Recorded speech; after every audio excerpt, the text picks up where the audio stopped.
നെല്ലിക്കാമ്പതിയിൽ പെൺകുട്ടി മരിച്ചാലേ 4-ാം മാസത്തിൽ ഇങ്ങനെയൊക്കെ തന്നെ അല്ലേ? നീ ആദ്യമായിട്ടൊന്നും അല്ലല്ലോ പറയാൻ പോകുന്നേ. ഞാൻ പിന്നെ വിളിക്കാം. റൂമിൽ കുറച്ച് പണിയുണ്ട്. നീ മോള് വരുമ്പോ പറഞ്ഞാ മതി. ശരി എന്നാ. നിങ്ങളിപ്പോ വെക്കേഷന് പോയി വന്നിട്ട് 4 മാസം ആവാറായില്ലേ?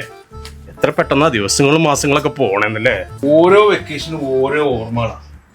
ഇത്തവണ എന്തുകൊണ്ട് സ്പെഷ്യലായി?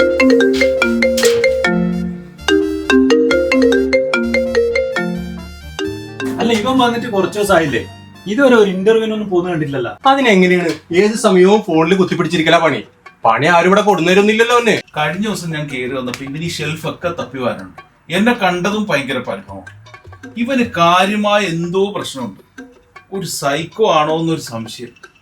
ഇവനൊന്ന് സൂക്ഷിക്കണം കേട്ടോ. എന്തോ ഒരു വശപ്പിശുക്കും ഞാനും ശ്രദ്ധിക്കാറുണ്ട്. കോളൊക്കെ വന്നാണ്ടല്ലോ മാറി മെല്ലെ സംസാരിക്കും. അവനോട് എന്തെങ്കിലും ചോദിച്ചാലേ ഒന്നും വിട്ടുപറയില്ല. നാട്ടിലെന്തോ ഉടായ്പ കാണിച്ച് വന്നേന്നൊരു സംശയമുണ്ട്. ഇവനെ കാണാൻ 1-2 ആൾക്കാർ താഴെ വന്ന് പോവാറുണ്ട്.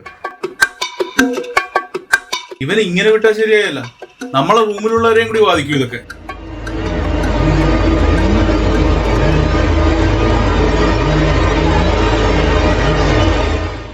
നോക്കിയേ അവന്റെ ബാഗിൽ.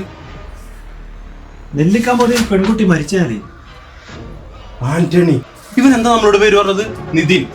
നെല്ലിക്കാമ്പതി വൈസരിക്ക, നിങ്ങളുടെ നാടല്ലേ ഇത്? നീ ആരാടാ? എന്താ ഇതൊക്കെ? എടാ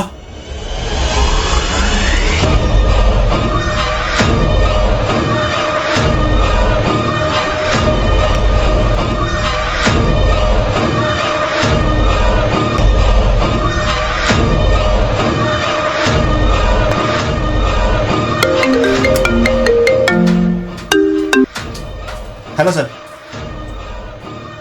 എമിഗ്രേഷനും പോലീസ് ക്ലിയറൻസും കിട്ടി. പ്രതിയം കൊണ്ട് ഉടനെ തന്നെ നാട്ടിലെത്താൻ പറ്റുമെന്ന് വിചാരിക്കുന്നു. ഓക്കെ സർ, അപ്ഡേറ്റ് ചെയ്യും. പ്രതിയോ? ആര്? ഞാൻ പറഞ്ഞാ മതിയോ? തെളിവുകളൊക്കെ നശിപ്പിച്ച ആത്മവിശ്വാസത്തിൽ നീ ഇവിടെ വിലസിയപ്പോ ചിന്തിച്ചില്ല കളി കേരള പോലീസിനോടാണ്. നിന്റെ ഒരു ഷാഡോ മതി നിന്നിലേക്കെത്താൻ.